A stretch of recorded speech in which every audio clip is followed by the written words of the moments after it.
తాజాగా కాగ్ ఒక రిపోర్ట్ అయితే వెల్లడించింది. ప్రధానంగా రాష్ట్ర అప్పులకు సంబంధించి రెండవ సంవత్సరంలోనే మొదటి 3 నెలల్లోనే సుమారుగా 46% అంటే 80,000 కోట్లు అప్పు చేయొచ్చు అనుకుంటే సంవత్సరానికి, అందులో 46% వరకు అప్పు చేశారు ముందు 3 నెలల్లోనే. అంటే దగ్గర దగ్గర 37,000 కోట్లు. ఏంటి రాష్ట్రంలో ఏం జరుగుతుంది? అప్పులేమో ఇంత చేస్తున్నారు, కానీ ఈ రాష్ట్రంలో ప్రజలకి కానీ సంక్షేమం పరంగా కానీ డెవలప్మెంట్స్ ఏవి కూడా అనుకున్న రీతిలో జరగట్లేదు కదా అని ప్రజలు అభిప్రాయపడుతున్నారు. ఓవరాల్గా ఈ అప్పు ఎవరి నెత్తిన భారంగా పడబోతుందనే అంశం గురించి మనతో మాట్లాడడానికి సీఏ మరియు పొలిటికల్ అనలిస్ట్ నాగార్జున రెడ్డి గారు ఉన్నారు. ఆయనతో మాట్లాడదాం. సార్ నమస్తే. సగటి ఆంధ్రుడి పరిస్థితి ఏమంటారు ఇప్పుడు? అయోమయం, గందరగోళం, ఈ 2 పదాలు చాలు. అంటే 2 ముక్కలు తేల్చేశారు. కాగ్ అంటే ఏందో కూడా తెలియాలిగా ప్రజలకి. Right. Controller and auditor general of India అంటారు దాన్ని. కాగ్ హెడ్ క్వార్టర్స్ ఢిల్లీలో ఉంటుంది. ప్రతి రాష్ట్రానికి సంబంధించిన రాజధానిలో కూడాను ఈ సిఎండిఏజీ వాళ్ళ ఆఫీస్ ఉంటుంది. అదే వాళ్ళు చేసేటువంటి పని ఏంటంటే ప్రభుత్వం ఎలా ఖర్చు పెడుతుంది, దేనికోసం ఖర్చు పెట్టింది, బడ్జెట్లో ఏం చెప్పారు, యాక్చువల్గా ఏం చేశారు, అప్పులు ఎలా చేశారు, చేసిన అప్పుల్ని దేనికి ఉపయోగించారు, ఎక్స్పెక్టేషన్స్ వర్సెస్ రియాలిటీని ఎప్పటికప్పుడు చూస్తుంటారు. రాష్ట్ర ప్రభుత్వాలకి కేంద్ర ప్రభుత్వానికి ఆదాయం ఎక్కడి నుంచి వస్తుందని బడ్జెట్లో చెప్పారు, ఎంత యాక్చువల్గా వచ్చింది, రెండింటికి మధ్యలో తేడా ఏంటి, బ్రేక్ ఈవెన్ పాయింట్. అంటే ఏంటంటే మా అకౌంటింగ్ లాంగ్వేజ్లో చెప్పాలంటే బ్రేక్ ఈవెన్ ఎనాలిసిస్ చేస్తారు, వేరియన్స్ ఎనాలిసిస్ చేస్తారు. ఇవన్నీ కూడా చేసి 6-7 వాల్యూమ్స్లో రిపోర్ట్ ఇస్తారు. ఇది కంటిన్యూస్ ప్రాసెస్ అనమాట. ఓకే. సపోజు ఆంధ్రప్రదేశ్ రాష్ట్రానికి 1,00,000 కోట్ల రూపాయల ఆదాయము పలాని వనరుల ద్వారా వస్తుంది అంటే అది యాక్చువల్గా వచ్చిందా లేదా చూస్తారు. రాకపోతే ఎందుకు రాలేదని అడుగుతారు. వస్తేనేమో రావడానికి కారణాలు ఏందని కూడా అడుగుతారు. 2 అడుగుతారు. వాళ్ళు గుర్తుపెట్టుకోవాలి. Okay okay. ఎక్స్పెండిచర్ అనేటువంటిది 80,000 కోట్లు ఖర్చు పెడుతున్నాము మేము ఈ పథకాల కోసం అనేసి అంటే అసలు ఈ పథకం అనేటువంటిది భారత రాజ్యాంగానికి లోబడి ఉందా లేదా కూడా అడుగుతారు. వాళ్ళు చూస్తారు. భారత రాజ్యాంగానికి లోబడి లేకుండా చేస్తే ఒప్పుకోరు. అది కాగ్ ఆడిట్ రిపోర్ట్ చాలా నిష్పక్షపాతంగా ఉంటుంది. భారతదేశంలో సుప్రీంకోర్టు,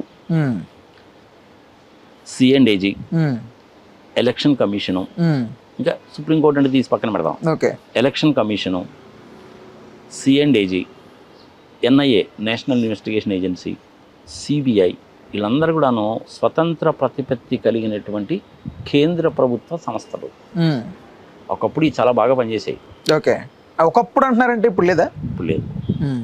ఇప్పుడు అంతా కూడాను మోడీ గారు, అమిత్ షా గారు ఏది చెప్తే అది వాళ్ళు చేయాల్సిందే. కానీ సిఎండిఏజీ ఒక్కటి కూడా తల వంచదు. ఓకే. అంత తొందరగా ఒప్పుకోరు. మోస్ట్ ఆఫ్ ది ఇండిపెండెంట్ నుంచి డిపెండెంట్ అయిపోయారా? డిపెండెంట్ అయిపోయారు. సిఎండిఏజీ మటుకు అది ఒప్పుకోరు. Okay okay. చాలా స్ట్రింజెంట్గా అంటే వాళ్ళు రాయాల్సింది రాసేస్తారు. సిఎండిఏజీ వాళ్ళు రిపోర్ట్లో కనుక నెగటివ్గా కనుక రాశారు అంటే వీళ్ళు ముందు ప్రశ్నలు సంధిస్తారు.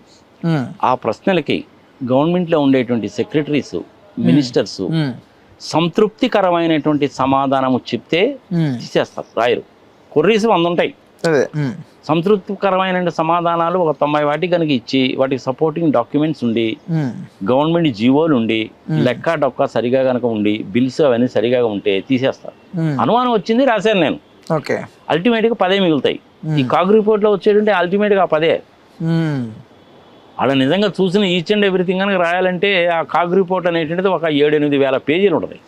ఓకే. అంటే ఇప్పుడు నాకు ఒక డౌట్ సార్. ఇప్పుడు గత ప్రభుత్వంలో వైఎస్ఆర్సీపీ టైంలో ఏదో సమోసాలు తినడానికి 800 కోట్లు, రంగులు వేయడానికి 1,000 కోట్లు ఖర్చు పెట్టేశారని చెప్పినప్పుడు లైక్ ఇప్పుడు ఆ కాగ్ రిపోర్ట్కి సంబంధించి కూడా ప్రజలకి ఎందుకు అది తెలియకపోవడం వల్ల ఇలా వాళ్ళు ఇవన్నీ పుకార్లు తప్ప ఇంకేమీ కాదు. అంటే భిన్నాభిప్రాయాలు ఏర్పడడానికి కారణం తెలియకపోవడం.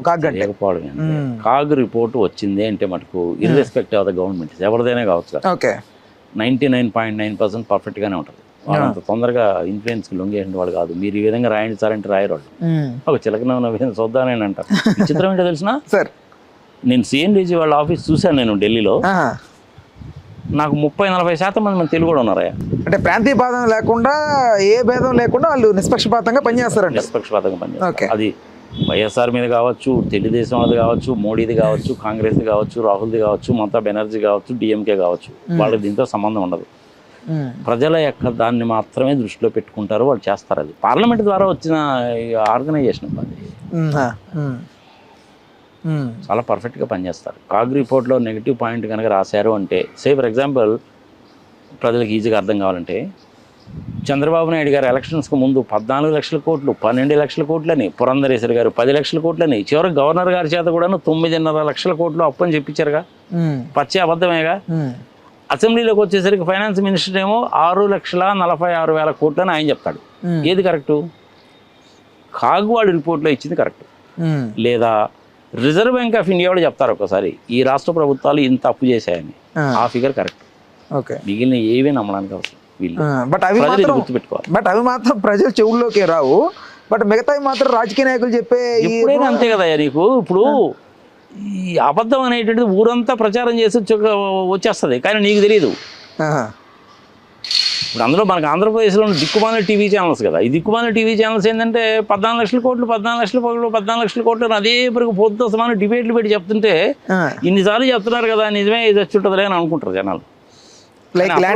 ఎవరు చెప్పాలా? ఆంధ్రప్రదేశ్ ప్రభుత్వానికి ఈ రోజుకి ఉన్నటువంటి అప్పు ఇంత అని రిజర్వ్ బ్యాంక్ ఆఫ్ ఇండియా వాళ్ళు చెప్తే పర్ఫెక్ట్ ఫిగర్. సిఎండేజీ వాళ్ళు వాళ్ళ రిపోర్ట్లో కనిపిస్తే పర్ఫెక్ట్ ఫిగర్. 31వ తారీఖు మార్చి 2025 సంవత్సరానికి ఆంధ్రప్రదేశ్ అప్పు ఇంత, అది కరెక్ట్ ఫిగర్. ఈ అప్పు అనేటువంటిది రిజర్వ్ బ్యాంక్ ఆఫ్ ఇండియా దగ్గర నుంచి ఓడి రూపంలో తీసుకున్నది ఇంత, గత సంవత్సరాల అప్పు ఇంత, ఆ అప్పుల మీద వడ్డీ ఇంత, దాని మీద రేట్ ఆఫ్ ఇంట్రెస్ట్ ఇంత అని చెప్తే అది కరెక్ట్. ఓకే, అంతే. ఇంకా ఏవి నమ్మాల్సిన పని లేదు, ఇర్రెస్పెక్టివ్ ఆఫ్ గవర్నమెంట్ చెప్తాండి. కానీ కాగ్ వాళ్ళు రిపోర్ట్ ఇచ్చారంటే కరెక్ట్, రైట్, సందేహం లేదు. ఇప్పుడు నువ్వు అడుగుతున్నావు కదా ఈ డబ్బులన్నీ ఏం చేశారండి అని, ఇంచుమించుగా 1,85,000 కోట్ల అప్పు చేశారు. అదే అధికారంలో నుంచి వచ్చి ఇప్పటివరకు చేసినటువంటిది.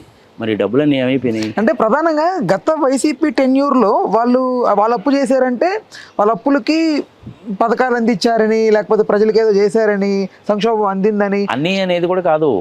వాళ్ళు అప్పు చేశారు, అప్పు చేసిన మాట వాస్తవమే, కనపడతానే ఉంది. అది ఆ అప్పు చేసింది ఏం చేశారు అనేసి పథకాల రూపంలో డబ్బులు ఇచ్చారు, నీకు అది కూడా కనపడతానే ఉంది. అదే సార్, అది ప్రజలు చేయలేదుగా. అదే సార్, ఇప్పుడు డబ్బులు ఎక్కడికి వెళ్తున్నాయని ప్రజలు అభిప్రాయపడుతున్నారు. అదే మరి ఇప్పుడు సమాధానం ఎవరు చెప్పాలి? చంద్రబాబు నాయుడు గారే చెప్పాలి. నేను ఇదిగో ఎంత అప్పు చేశాను, రిజర్వ్ బ్యాంక్ ఆఫ్ ఇండియాలో వెతుక్కోండి మీకు దొరుకుతుంది, సిఎండేజీ వాళ్ళు రిపోర్ట్లో కూడా ఇచ్చారు, ఈ డబ్బులు నేను దీనికోసం ఖర్చు పెట్టానని చంద్రబాబు నాయుడే చెప్పాలి. పద్యానికి వైట్ పేపర్ అంటాడుగా, నేను అసలు కంప్యూటర్ మీద ఇలా చేయబెట్టి కొట్టేశానంటే మొత్తం నాకు తెలిసిపోతుంది. ఎంఆర్ఓ ఆఫీస్లో ఎంఆర్ఓ గారు ఏం చేస్తున్నారో కూడా నాకు తెలిసిపోద్ది అంటాడు ఆయన. ఓకే, మరి అలాంటప్పుడు సిఎండేజీ వాళ్ళు కొర్రీస్ పెట్టినప్పుడు చెప్పాలిగా నేను దీనికోసం ఖర్చు పెట్టానని.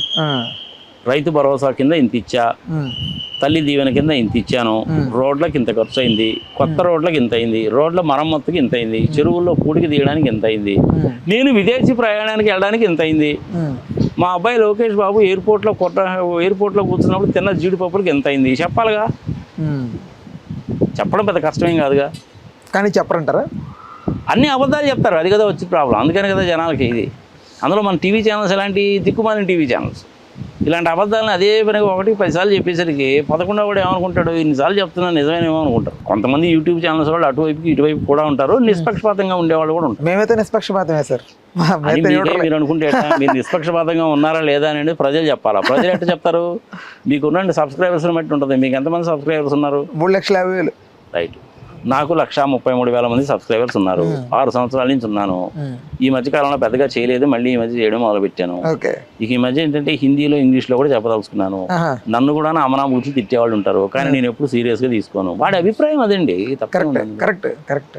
ఇప్పుడు చంద్రబాబు నాయుడు గారు సింగపూర్ వెళ్ళారు, దేనికి వెళ్ళారు అనేసి అంటే మీరే అన్నారు, ఆయన ఏదో ఈశ్వరంతో లావాదేవీలు చూసుకోవడానికి అండి అని చెప్పి. నేను నిర్మోహటంగానే చెప్పాను కదా దొంగల బ్యాచ్ అండి అని. దానికి ఎవడో ఒకటి కింద కామెంట్ పెడతాడు, నేను చూసిన దాన్ని బట్టి నేను చెప్పాను, వాడికి ఆ అభిప్రాయం ఉండొచ్చు లేకపోవచ్చు, దానికి ఏముంది. సిఎండేజీ వాళ్ళు రిపోర్ట్ ఇచ్చారు అంటే పర్ఫెక్ట్. ఆర్బీఐ వాళ్ళు వాళ్ళ వెబ్సైట్లో ఆంధ్రప్రదేశ్ రాష్ట్రానికి ఈ రోజుకి ఇంత అప్పు ఉంది. అందులో ఈ మధ్య ఏంటంటే మంగళవారం అప్పు కోసం పోతున్నారుగా, మరి మంగళవారం మరి ఎంత అప్పు మరి మనకైతే తెలియదు.